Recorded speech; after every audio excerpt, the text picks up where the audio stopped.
नमः सिद्धेभ्यः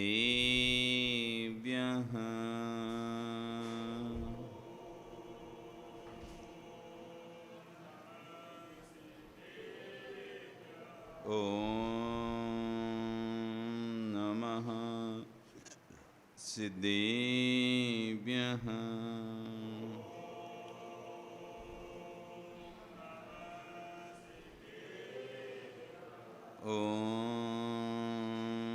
नमः सिद्धेभ्यः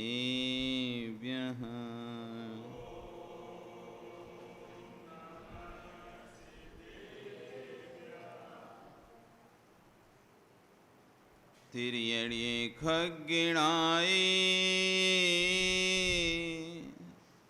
रुतारी मोय सेर सिर निबिहु आयरी राव बसियो परवादीण्यो भव्य जी लोए नमो अरियंताणं नमो सिद्धाणं नमो आयरियाणं नमो अच्छायाणं नमो लोय सविशाहुणं। बोले अनंत अनंत से परमेष्टि भगवान की आदिरम आदिनाथ भगवान की वर्तमान शासन महावीर भगवान की आचार्य कुंद कुंद देव स्वामी महाराज जी की आचार्य गुरु विश्व सागर जी महाराज जी की अहिंसा में विश्व धर्म की।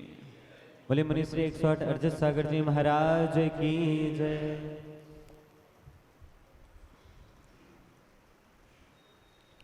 भवबंधु वर्तमान शासन एक वर्धमान स्वामी के शासन में हम सभी विराजते हैं।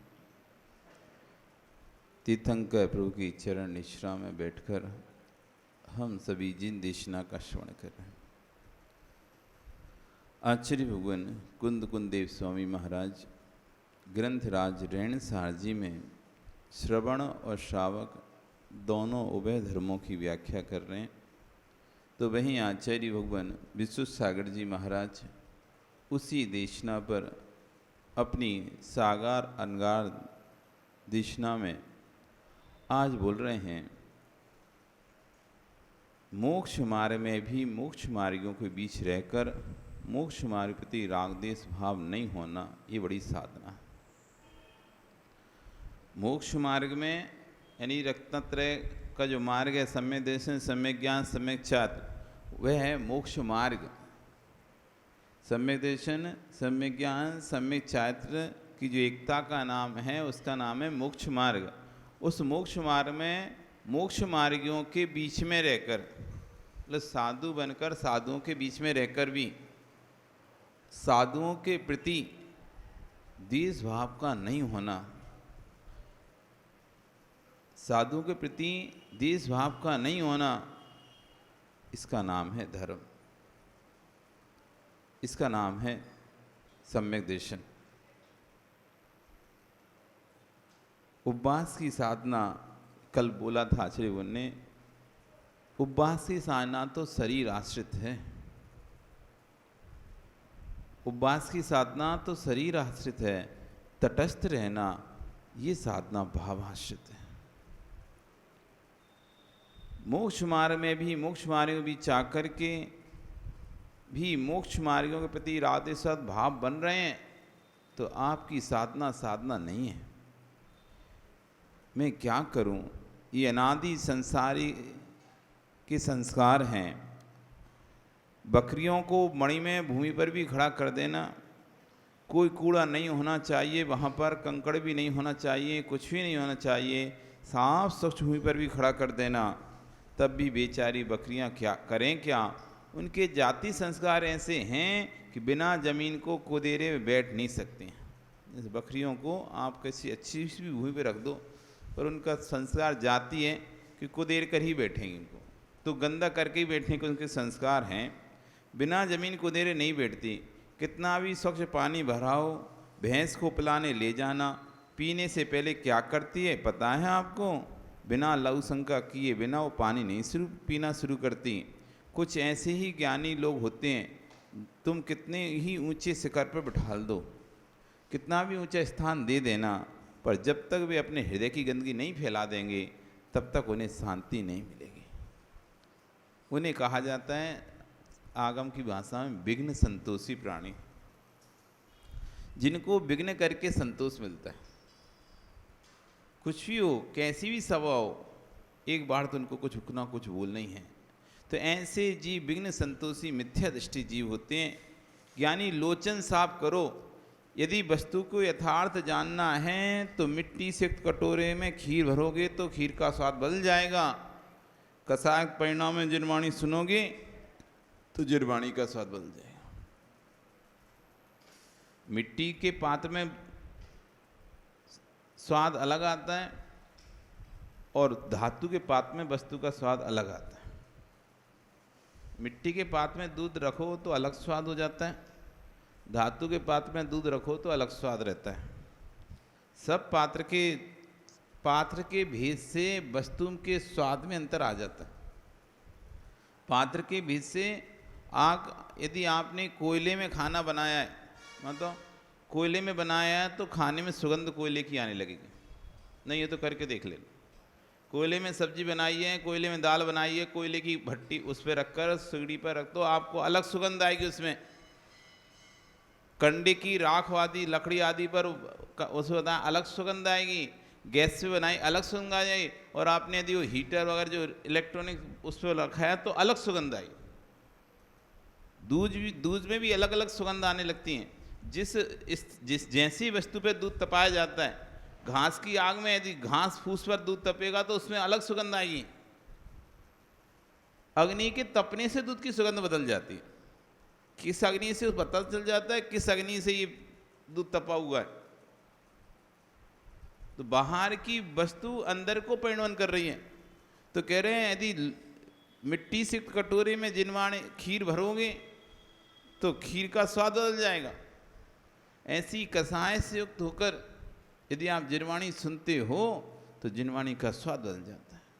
एक बार एक व्यक्ति खीर मांगता हुआ, एक व्यक्ति मांगता हुआ भोजन मांगता हुआ एक व्यक्ति के द्वारे पर पहुंचा। उस व्यक्ति ने बड़ी अच्छी खीर बनाई थी। खीर थी तो उसने, जो मांगने वाला था वो मांग रहा है कि कुछ खाने के लिए हो तो दीजिए। तो व्यक्ति कहता है रुको मैं लेके आता हूँ। वो बढ़िया खीर जो कि स्वादिष्ट मिष्ठान से बनी हुई थी, जिसमें कि अनेक प्रकार के सूखे मेवे डले हुए थे, साली धान की बनी हुई खीर को लेके आता है और जैसे ही उसकी कटोरी की ओर देता है वापस अपना हाथ खींच लेता है। तो कहता भैया दो, आप ला दिए, अब ला के देने वाले तो अचानक रोक क्यों लिया? अरे भाई देखो तो तुम्हारे कटोरे में कितना मिट्टी है, कितने कंकड़ हैं, रेत है, पहले साफ तो करो इसको। ये साफ नहीं है कटोरा।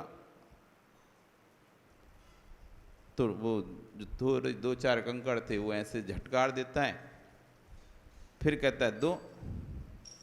तो फिर नहीं अभी और साफ करो, अच्छे से और साफ करो, अभी देखो कितना कंकड़ लगा हुआ है इसमें, कितनी बारीक बारीक छोटे छोटे रेत के कण लगे हुए हैं, आप पहले पूरा कटोरा अच्छे से साफ करो। तो उस व्यक्ति को गुस्सा आ जाता है, तुम्हें देना है कि नहीं देना?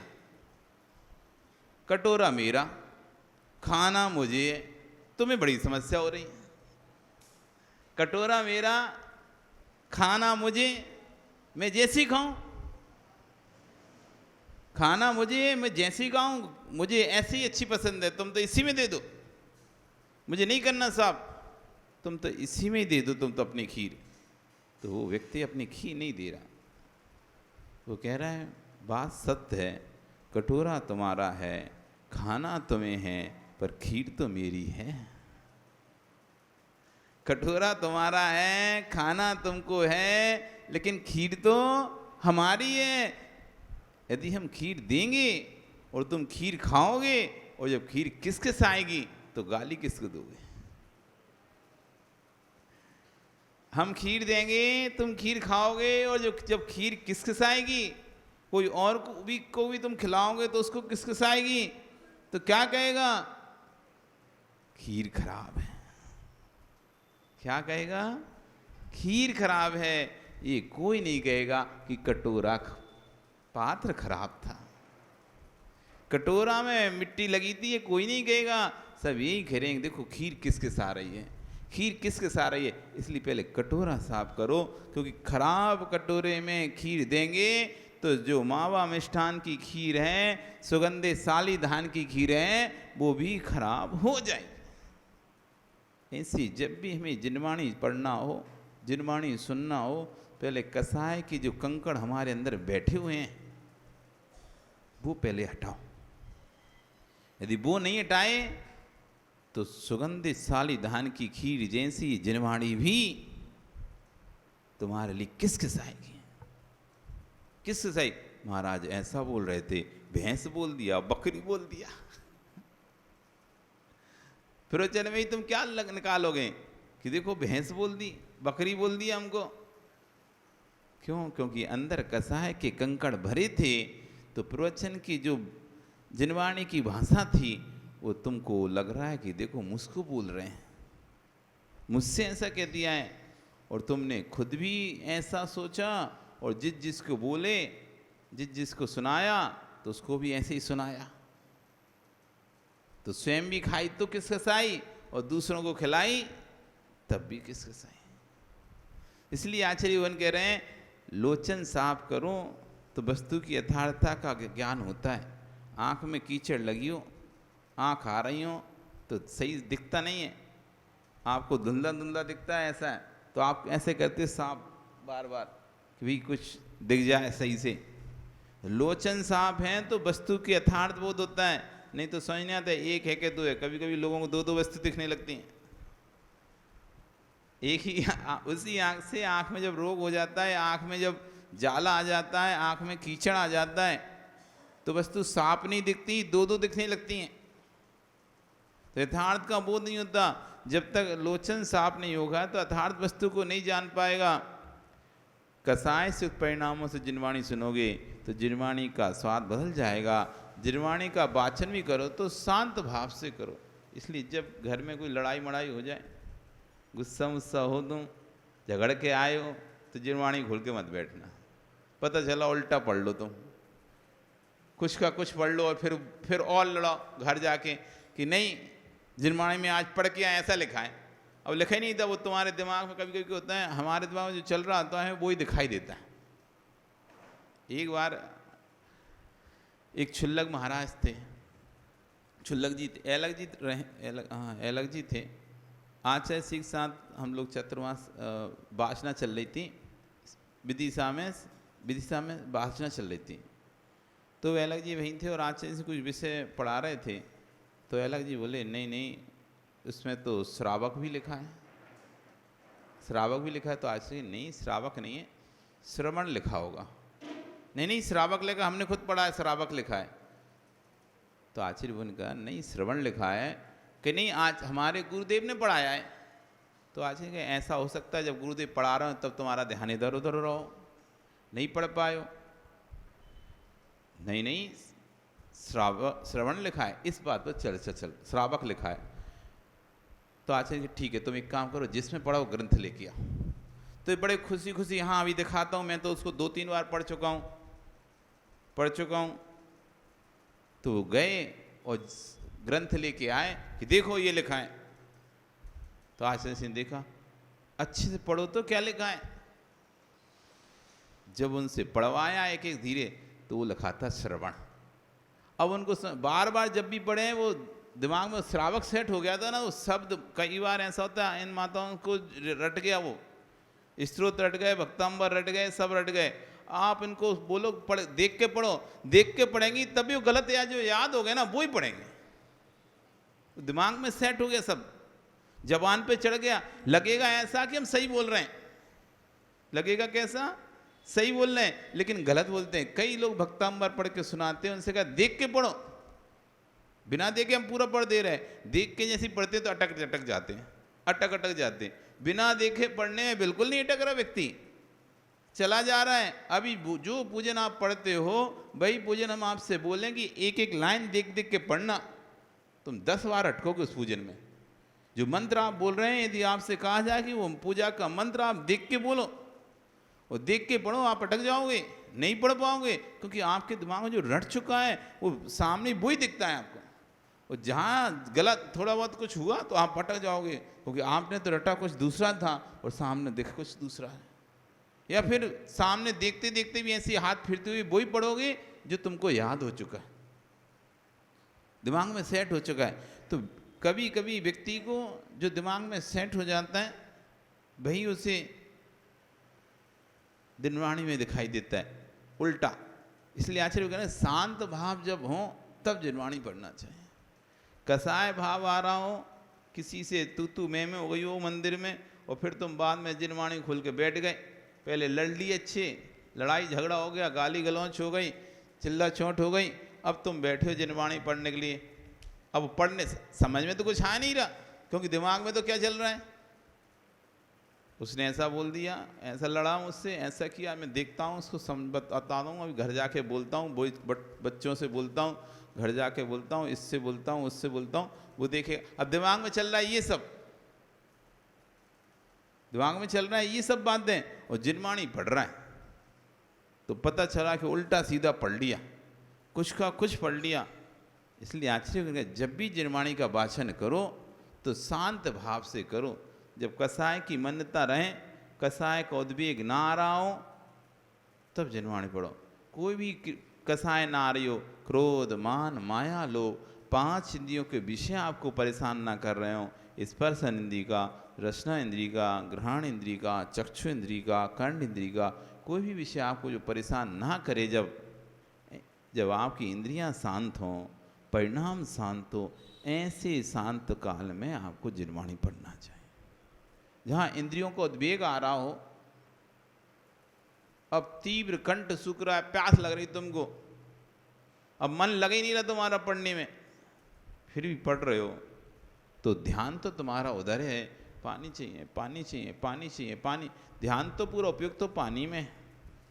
कोई गाना चल रहा है, तुम्हारा ध्यान तो गाना सुनने में लगा हुआ है, पूरा उपयोग तो आपको वो गाना अच्छा लग रहा है, ये गाना मेरा बहुत फेवरेट है, और वो गाना बज रहा है, आपका कान तो उधर लगा हुआ है, अब नीचे पढ़ भी रहे हो, लेकिन ध्यान तो पूरा आपका कहाँ है। अब कोई अच्छी कोई वस्तु बन रही है और उसकी सुगंध फैल गई, उसकी सुगंध आ रही, आज तो अच्छी चीज़ है यही खाएं, अब उधर ले रहे हैं सुगंध, पूड़ी है सब्जी है, जरा में सुगंध आप पहचान जाते, जो चीज़ आप खाए होते हो तो वो चीज़ की सुगंध जैसी ही आती है तो तुरंत आपकी ग्रहण इंद्रिय तक पहुंचती है, और जैसी ग्रहण इंद्रिय आए तो आपका तुरंत उपयोग चला जाता है। अरे पूड़ी बन रही है कहीं पे, अरे अमुक सब्जी बन रही है कहीं पे, ये चीज़ बन रही है कहीं पे, मीठा बन रहा है, नमकीन बन रहा है, जो भी है, अब पूरा ध्यान उधर लगा हुआ है, गंध में लगे हुए, ग्रंथ में आपका ध्यान ही नहीं है। गर्मी बहुत थी, आपको किसी ने एसी चला दिया, अब उसी में आज तो मज़ा आ गया, आज तो यदि मिल गया, आज तो चले, अब पूरा ध्यान उसी स्पर्शन इंद्रिय के भोग में चल रहा है। बहुत देर से गर्मी लग रही थी, अब तो हाँ अच्छा बढ़िया स्थान मिल गया, ऐसा करके अब पढ़ाई में आपका मन ही नहीं है, वो भोगने में ही।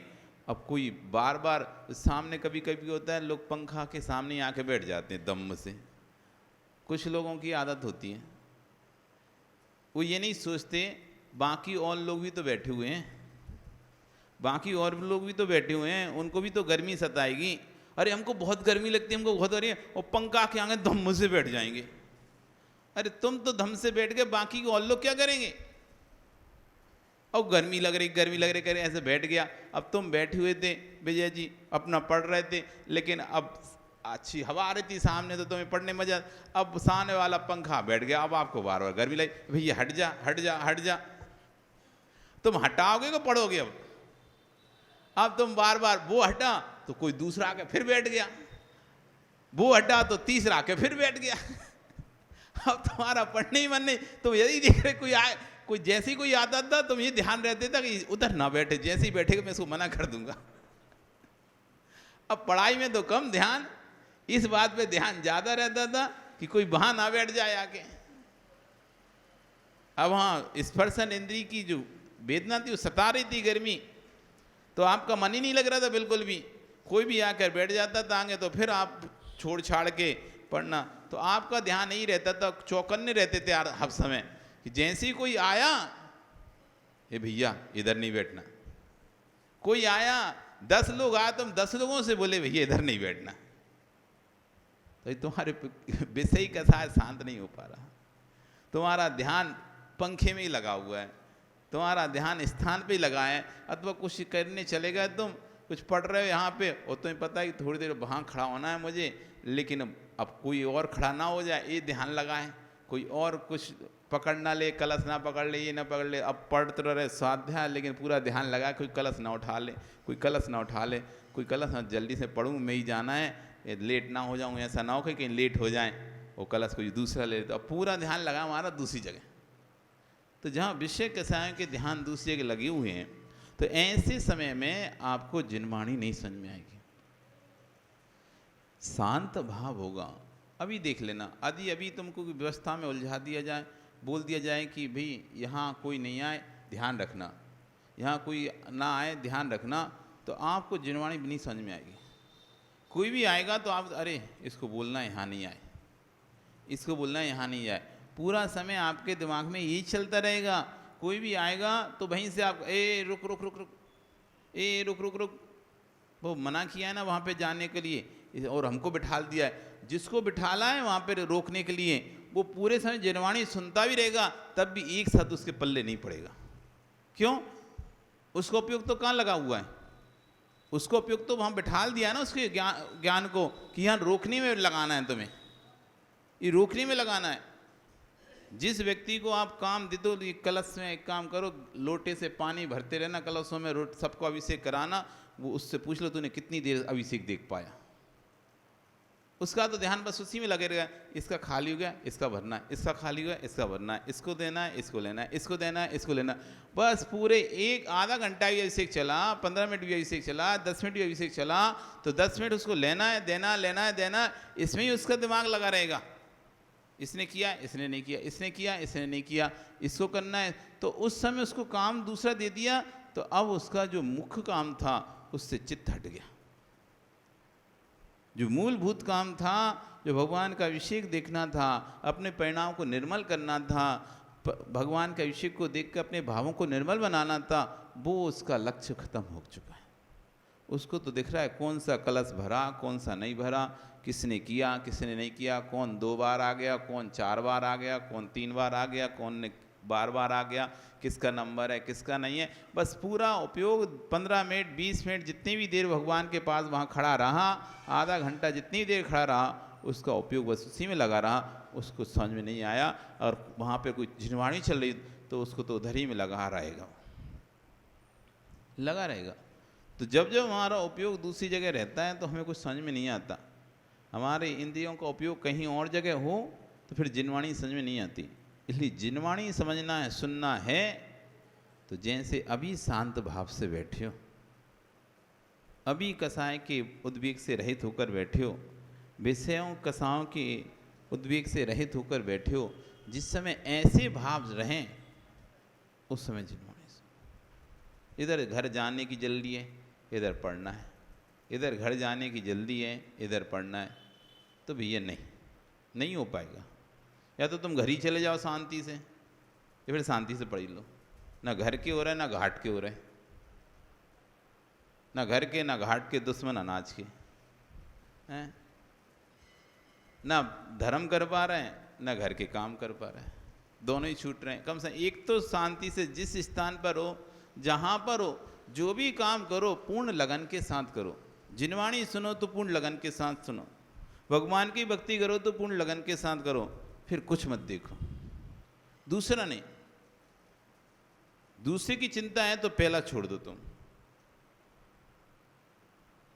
ऐसे समय व्यवस्थित लेके आओ। उस समय यदि हमें पता है कि हमें 1 घंटा 7:30 बजे तक मंदिर रहना है, कोई प्रकार का विकल्प नहीं, और तुम्हें विकल्प होता है 7:30 बजे बाद, तो 7:30 बजे उठ के चले जाओ, मत बैठो ज़बरदस्ती। क्योंकि तुम ज़बरदस्ती बैठे भी रहोगे तो जिनवाणी तो सुनने में आएगी, समझ में आने वाली नहीं है। एक समय बाद आपको जिनवाणी समझ थोड़ी ना आती है।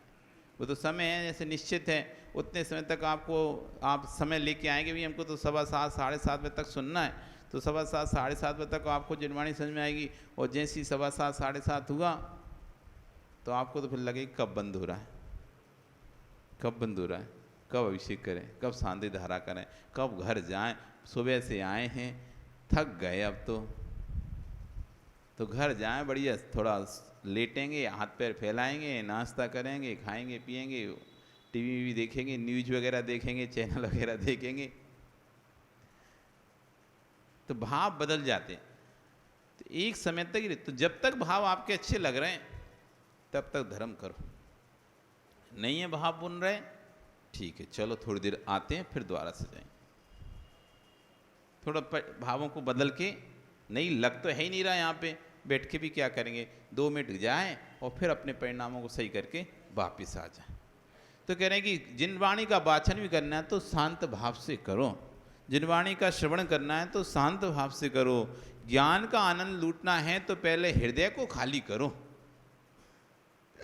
ज्ञान का आनंद तो तभी आ पाएगा।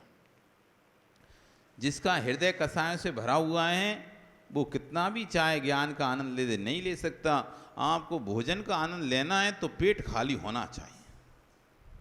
पन्नालाल जी, खाने का आनंद लेना है, अब तुम्हारा पेट भरा हुआ है, अब कोई पकवान भी तुम्हें खिला, अरे ठीक है ठीक है ठीक है, तुम्हें आनंद नहीं आ रहा है किसी में, क्यों? अब पेट तो जो भरा हुआ है, अब कुछ भी खाओगे तो क्या आनंद आएगा बताओ? भरे पेट पे कुछ आनंद आता है क्या? यदि पकवान का आनंद लेना है, किसी भी भोजन का आनंद लेना है तो पेट खाली होना चाहिए। भरे पेट में कितना भी स्वादिष्ट भोजन हो, आपसे एक और नीचे नहीं जाता। कितना भी स्वादिष्ट भोजन हो, कितना भी अच्छा से अच्छा भोजन हो, शाही भोजन भी क्यों नहीं बना दिया गया हो, लेकिन आपका पेट भरा है तो भोजन आपको आनंद देने वाला नहीं है। खिला देंगे तो उल्टी कर दोगे, और उल्टा जबरदस्ती खिला भी देगा कोई, मुंह बना के तुम खा भी लोगे जैसे तैसे, आनंद तो आएगा नहीं, और जबरदस्ती खा भी लोगे तो उल्टा और बमन और हो जाएगा, और पहले भोजन बिगाड़ोगे फिर भूमि बिगाड़ोगे। उल्टी करा तो भोजन बिगड़ा, पेट खराब हुआ तो जंगल गए तो फिर भूमि बिगाड़ी, तो भोजन भी बिगड़ेगा। भरे पेट पे खाया तुमने, इसलिए जब भूख ना हो तो मत खाया कर। व्यक्ति को जब भूख हो तभी खाना चाहिए। इस शरीर भी एक मशीन है, ये साइन देता है कि यदि उसके ऊपर ओवरलोड हो जाता है तो आपको भूख नहीं लगती। पेट में पहले से भरा हुआ है, वो पच नहीं रहा, वो सही तरीके से व्यवस्थित हुआ नहीं है, आप उस पर डालते चले जाओगे तो मशीन खराब हो जाएगी। भूख ना लगे तो बिल्कुल मत खाओ, उस दिन एक आसन कर लो, उपवास कर लो। बहुत से लोगों को समस्या रहती है, भूख नहीं लगती महाराज जी, भूख नहीं लगी। मत खाओ, 2 दिन नहीं खाओगे अपने आप भूख लगने लगेगी। अब खाते रहते हैं, जो हाथ में आए, जब हाथ में आए खाते रहते हैं, और वो क्या बस एक ही रोटी खाते हैं। अब एक रोटी खा दिन भर चढ़ते रहते, वो कुछ नहीं है। नाश्ता सो, ये सो, वो सो, दुनिया भर का खाते रहोगे, वो काउंटिंग नहीं है, रोटी काउंटिंग है। रोटी एक खाते हैं, भूख ही नहीं लगती, क्या करें महाराज जी, एक रोटी खाते भूख ही नहीं लगती। और दिन भर जो चलते रहते उसको क्या कौन गिनती करेगा? पानी पीना है, ये खाना है, वो खाना है, चाय पीना है, दूध पीना है, वो कौन गिनती करेगा? वो सब बंद करो, देखो कैसे भूख नहीं लगती। अब दिन भर चाय पीते रहोगे, दिन भर चाय पीते रहोगे, अब भूख लगेगी कैसे? वो तो वैसे ही नशीली चीज़ होती है, वो तो भूख और ख़त्म करती है। नशे में व्यक्ति को भूख नहीं लगती। नशेड़ी लोग होते हैं ना, वो खाते नहीं हैं, वो दिन भर बस नशा में पड़े रहेंगे। वे नशे में, इनको ऐसी चाय भी एक नशा है, तो जो ज़्यादा चाय पीते उन्हें भूख नहीं लगती। वो चाय दे दो, बस चाय दिया और दिन भर निकालवाता हूँ, चाय देते रहो दिन भर निकाल। तो जैसे भरे पेट पर भोजन आनंद को नहीं देता है, ऐसी जिसको ज्ञान का आनंद लूटना है पहले उसको हृदयों को खाली करना पड़ेगा। यदि हृदय खाली करे नहीं है तो अपनी सोच लेके बैठे हो उस चींटी के जैसे कि 2 चींटियाँ थीं, सहेलियाँ थीं, 2 चींटी सहेलियाँ थीं, बचपन की सहेलियाँ थीं। एक बार अब दोनों की शादी हो गई, अपने अपनी जगह चली गई, ठीक है। तो एक की शादी तो बढ़िया ऐसे स्थान पर हुई जहाँ पर तो गोडाउन थी शक्कर की, तो वो तो बढ़िया मस्त मीठा खाती थी। एक की शादी ऐसे स्थान पर हुई जहाँ पर नमक की गोडाउन थी, तो चाहे नमक ही खाती रहती थी, खारा खारा। अब दोनों एक बार मिली, अब मिलती हैं तो जैसे दो माताएं मिलें तो फिर चर्चा तो करती हैं अपनी अपनी कि देखो हमारा ऐसा परिवार है, घर है, वो अपना बताती है, वो अपना बताती है। आप लोग बताते चर्चा करते नहीं करते क्या कि ऐसा है हमारे घर में, वैसा है, ऐसा है, तो चर्चा करती हैं। वो तो कहती भाई हम तो जहाँ रहते हैं वहाँ से इतना मीठा है, क्या बताएं। दूसरी कहती है हम तो जहाँ रहते हैं वहाँ मीठे का नाम ही निशान नहीं है।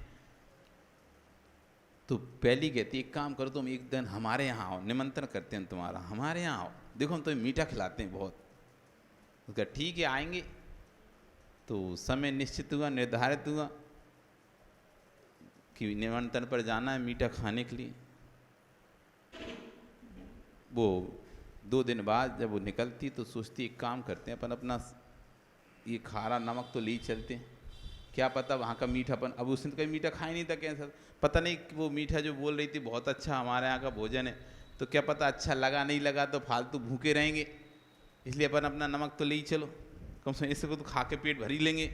तो मुंह में अपना नमक की डिगली रख के नहीं चलती। अब दूसरी बहन की आ जाती है, वहाँ वो कहती चलो आज हम तुमको मीठा खिलाते हैं।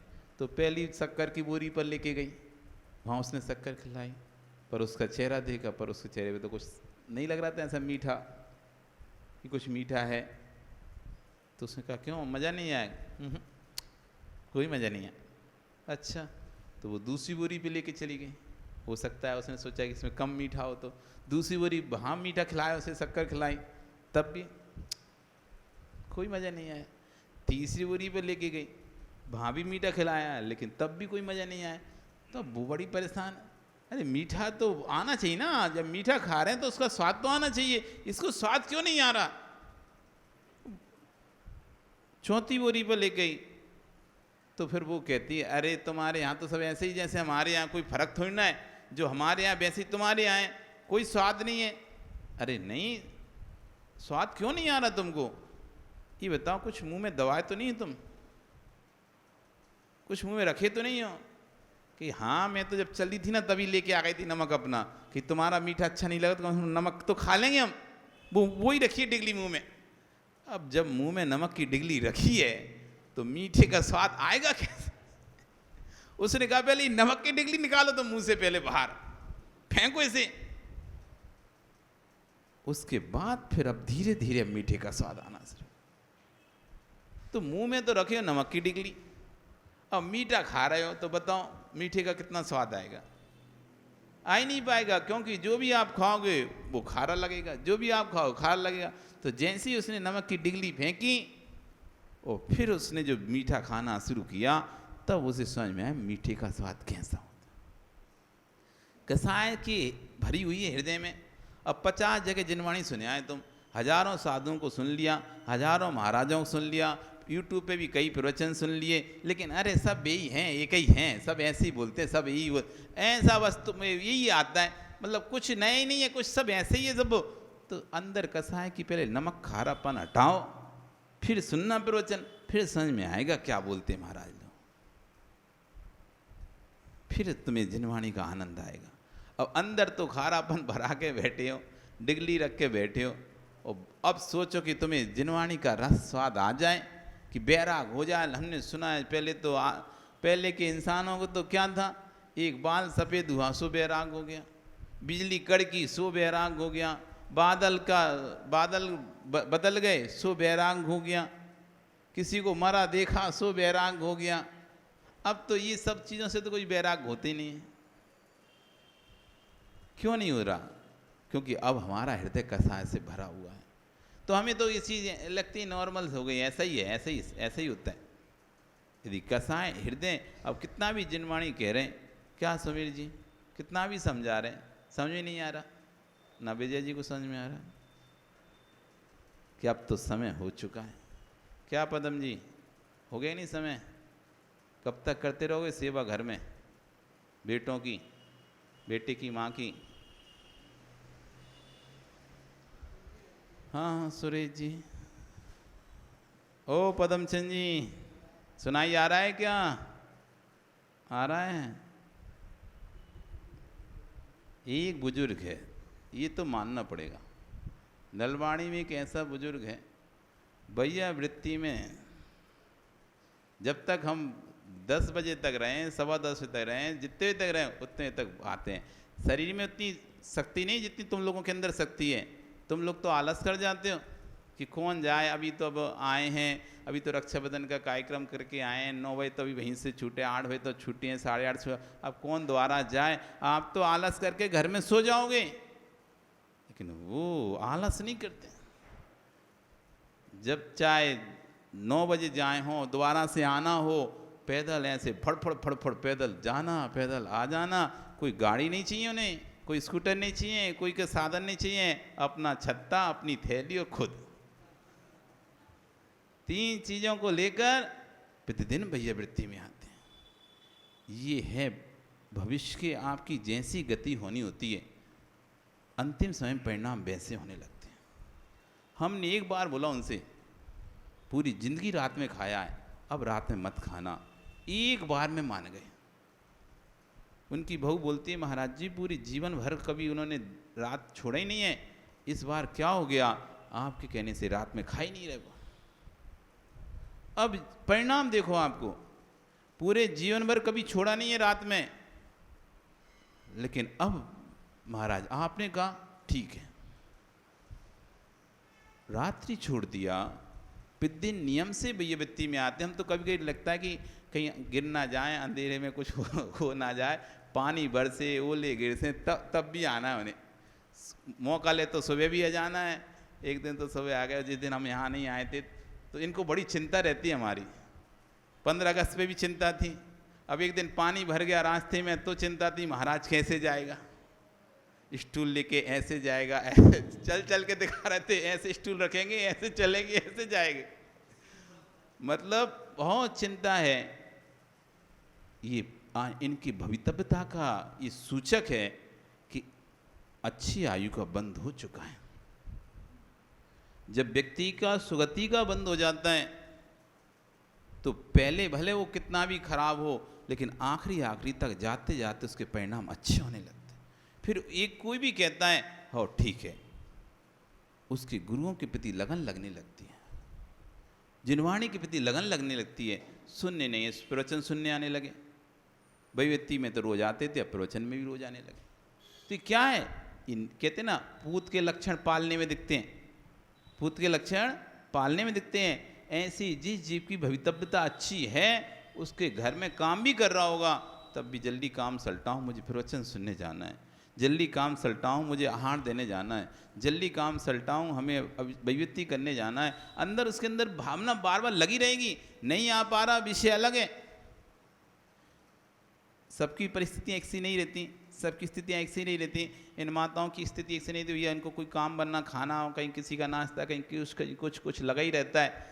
फिर अपनी समस्याएं लगी रहती हैं, परिवार की समस्या लगी, लेकिन अंदर एक जो उत्सुकता रहती है, अंदर एक जो उत्कंठा रहती है, नहीं नहीं जाना है, यदि समय मिल जाए तो छोड़ूंगा नहीं।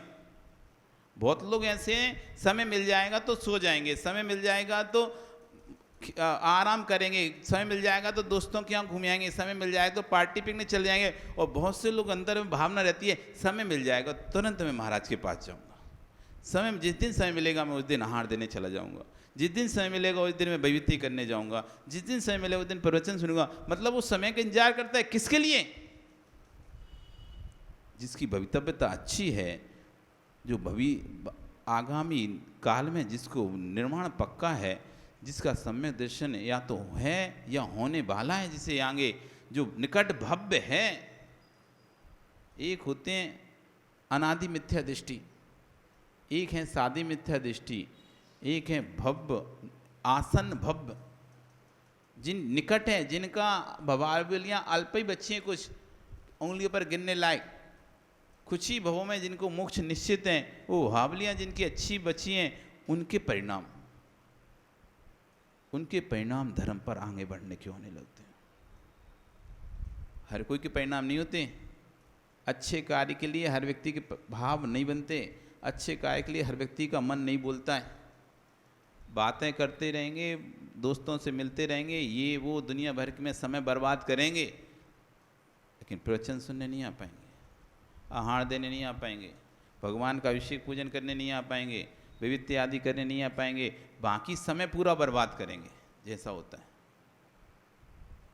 या तो मिलते ही नहीं उनको समय, काम में व्यस्त रहते हैं, मिलेगा समय थोड़ा बहुत तो भवावली समझ में आ जाता है कि व्यक्ति की आंगी के भव कैसे होने वाला है। तो ये तो जैसे ही व्यक्ति करते हैं हमको तो आनंद आता है, लोगों को डर लगता है, वो नरेंद्र को तो डर ही लगता है, पता नहीं तोड़ टाड़ ना दे हाथ पे वो तो कहता भैया रहने दो, हम नहीं करवा लेकिन हमको आनंद आता है कि इतनी वृद्ध अवस्था में भी, इतनी व्यस्त अवस्था में जहाँ युवा बच्चे वो तो ऐसे ऐसे धीरे धीरे दबाते हैं, और वृद्ध होकर भी इतनी अच्छी ताकत से दबाते कि हाँ लगता है कि हाँ कोई दबा रहा है, कोई बेइज्जती कर रहा है। तो हम सोचते कि इतने वृद्ध होने पर भी, नलवाणी तो बहुत वृद्ध हैं, लेकिन सभी वृद्ध तो सोचते हैं कि अब रात हो गई, कहता नहीं फिर घर भी दूर है, कौन जाएगा कौन आएगा, साधन भी है घर में, गाड़ी घोड़े भी हैं, तब भी ये सोचकर प्रमाद करके सो जाते हैं, रह जाते हैं, अब रात ज़्यादा है या 10 बज जाएगा, आते आते सो जा रहे हैं। लेकिन उस वृद्ध के लिए भाव नहीं आता कि रात ज़्यादा है, तब भी अपना पैदल चलते हुए, कोई की ज़रूरत नहीं है, अपनी छतरी उठाए जाते हैं। ये भवितव्यता सूचक कर रही है, यदि आनंद लूटना है तो पहले हृदय को खाली करो, संपूर्ण प्रकार की आलोचना करो, निज की निंदा करो कि मैंने जीवन में क्या क्या किया। सुनाई पड़ रहा है आप सबको, आचार्य बन कह रहे हैं सुनाई पड़ रहा है आप सबको, चेहरे उदास क्यों कर रहे हो? जब से समझ में आई है तब से आज तक सोच लीजिए, माँ के संबंध को संबंध नहीं जाना, बहन के संबंध को संबंध नहीं जाना, पिता के संबंध को संबंध नहीं जाना, चार संगों ने क्या क्या नहीं कराया। अहो पापी चित्त, तूने त्रिंचों के बीच में त्रिंची बना के रख दिया। आपके कानून में दंड संहिता है, मुझे मालूम है कि ऐसे भी नर अधम भी होंगे जो सुजाति सुवंश को छोड़ करके अपनी इच्छाओं की पूर्ति त्रिंचों से भी करते होंगे। ऐसे पापी जीव हैं लोक में जिनकी संज्ञाएं प्रकट हैं, निज इच्छाओं की पूर्ति पशु वृत्ति पशुओं के साथ भी करते हैं। क्या करोगे? उस समय के हृदय को टटोल लो, निहाल लो, समझ आने से पूर्व जो किया है उसे आज की समझ से समझ लो, और श्वास निकलने से पहले प्रायश्चित लेकर जाओ। जो भी हमने गलती कर ली हो, अभी तक जो भी गलती हो चुकी हो, ठीक है, गलतियों पर मत रो, लेकिन गलतियों का स्मरण करके, उनका पश्चाताप करके और उनको सुधार लो। क्योंकि गलती तो मनुष्य प्रवृत्ति है, मानव प्रगति है, गलतियाँ होती हैं, और गलती होने से आप उन गलतियों को सुधारने का भाव रखते रहोगे तो नियम से गलती सुधर जाएगी। और गलती सुधारने का भाव नहीं है तो आपकी गलती कभी सुधरने वाली नहीं है। इसलिए आचार्यगण प्रायश्चित कर लेना ज्ञानी, यदि कोई पाप हो गया हो जीवन में जो कि आपको बार बार आपको याद आता है, उसका प्रायश्चित कर लेना और उस पाप को छोड़ देना, मिथ्यात्व को छोड़ देना। ज्ञानी पुण्य की चमक में चारित्र सत्य हो, ये कोई नियम नहीं है। पुण्य की चमक में चारित्र सत्य कोई नियम नहीं है, चारित्र चमके कोई नियम नहीं है।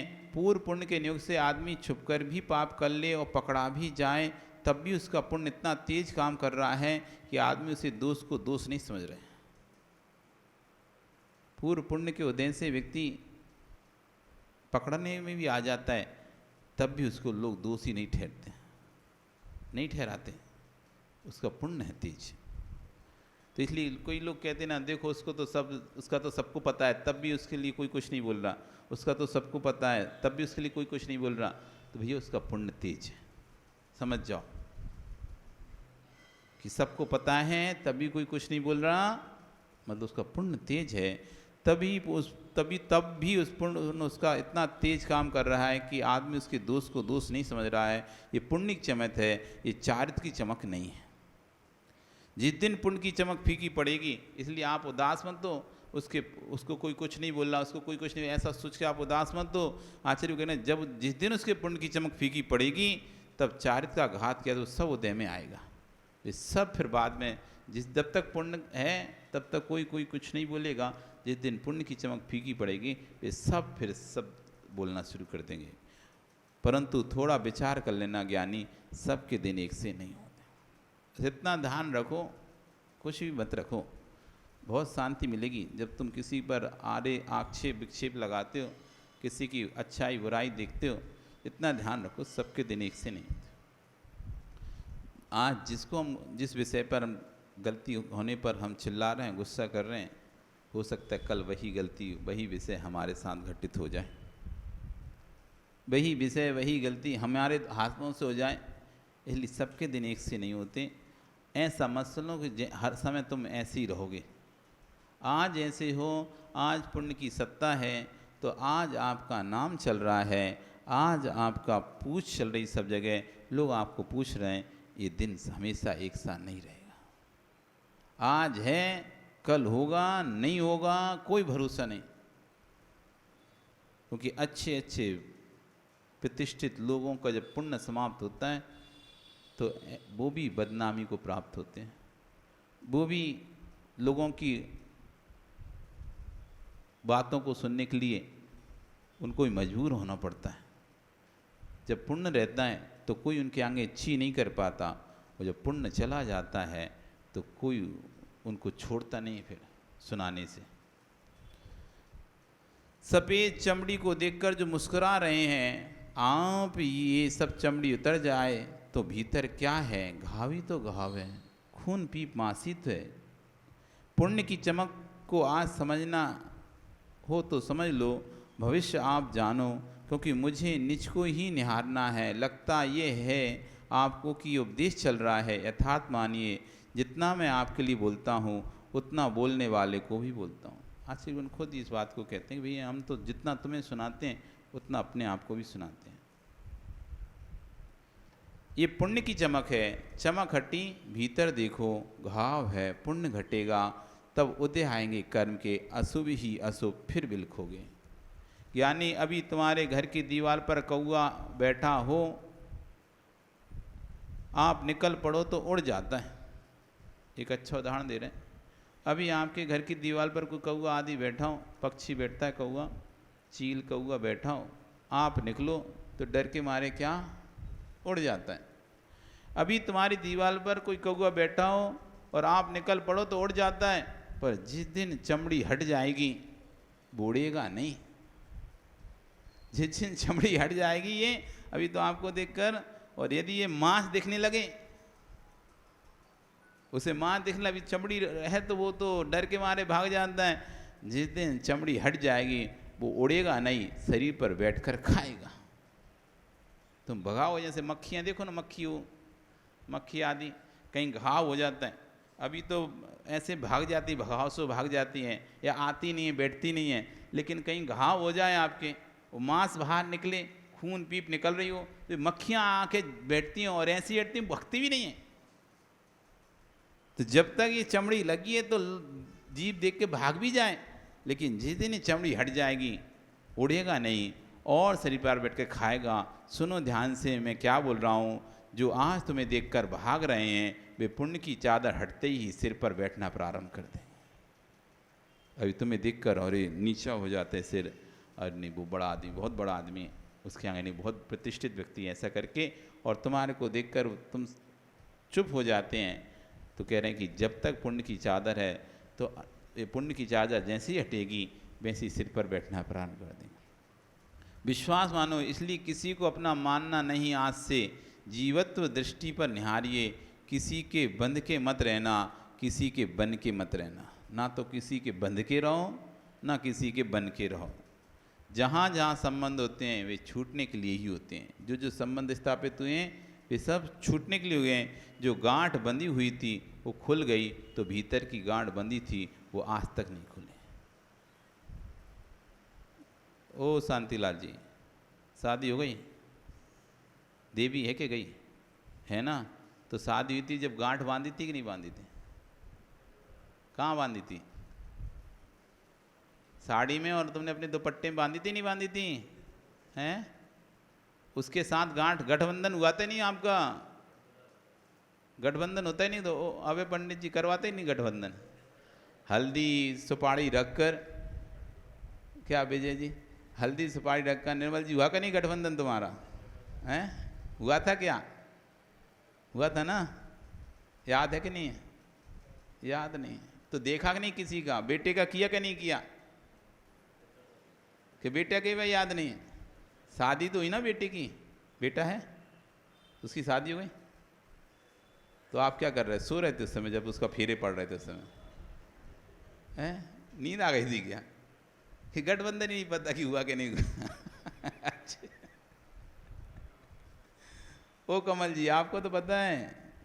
कहाँ है देवी आपकी? घूमे आए, फिर आए हैं?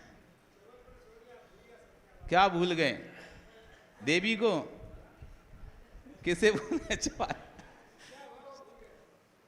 44 में तुम देवी को नहीं भूले, क्या हुआ वो भूल गए? सामने, अच्छा। तो उसके साथ गठबंधन हुआ था, ये पता है कि नहीं पता? गठबंधन हुआ ना, तो उसमें क्या करना पड़ता है? गठबंधन में गांठ बांधते हैं। गठबंधन ही मतलब है गांठ बांधना। इतना तो समझ में आ रहा ना? गठबंधन मतलब कि उसके वो जो पल्लू रहता है, दुपट्टा जो उड़ाया जाता है, साड़ी के ऊपर एक अलग से और दुपट्टा उड़ा दिया जाता है ना?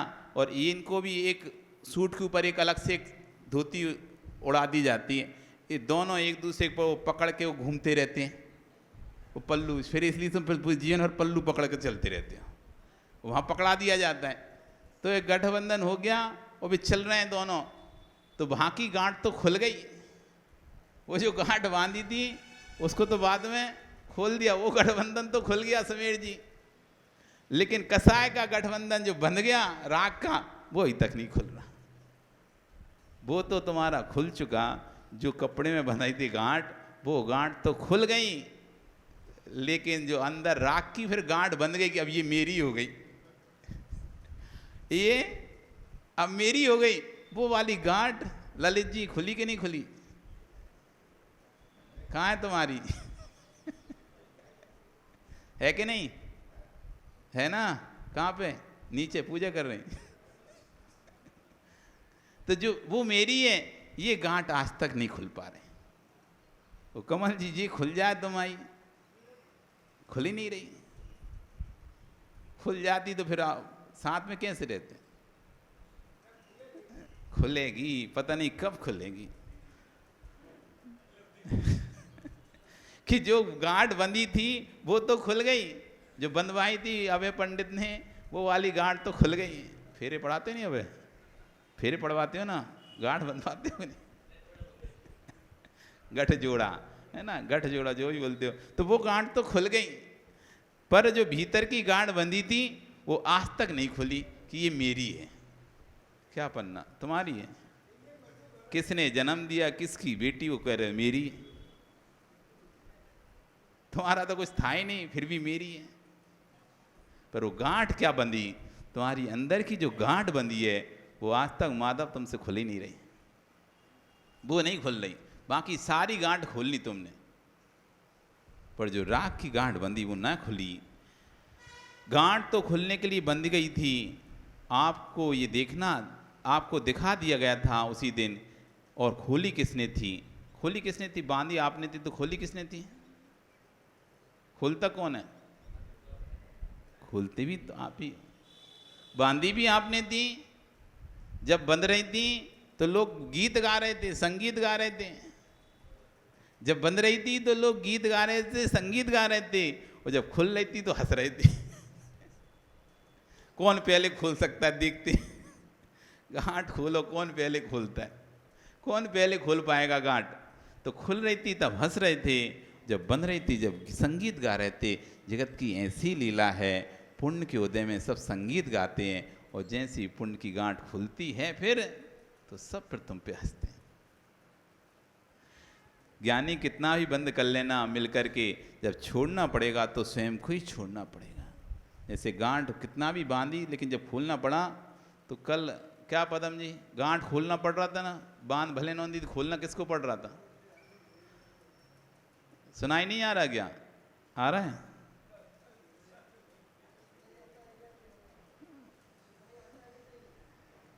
सुनाई आता है, काम की बात सुनाई आता है, वैसे नहीं आता।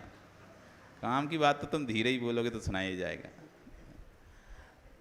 ज्ञानी कितना ही बंद कर लेना मिलके, जब छोड़ना पड़ेगा तो सहम ही छोड़ना पड़ेगा। जिस दिन गांठ बंदी थी तो मंगला क्षण कर रहे थे, खोलने का समय आया तो लोग वहाँ पर हंसने के लिए खड़े थे। खोलो कौन कितनी जल्दी खोलता है, बात साची है कि नहीं। उसी दिन आपको मालूम चलना चाहिए था कि बंधन के समय संगीत कर रहे हैं, गा रहे हैं, जब खुलने का समय आएगा तो हंसने खड़े होंगे कि कौन पहले खोलता है। मुमुक्षुओं, ये बंधन के काल में मुस्कुराने वाले मिलेंगे, पर छूटने में एकांत में तुझे ही जाना पड़ेगा। हे ज्ञानी, जो बंधा जाता है, बंधन होता है, वे छूटने के लिए होता है। जो बंद है वे छूटने के लिए। इसलिए आज से रोना बंद, हंसना बंद। जो है सो है आपका समय।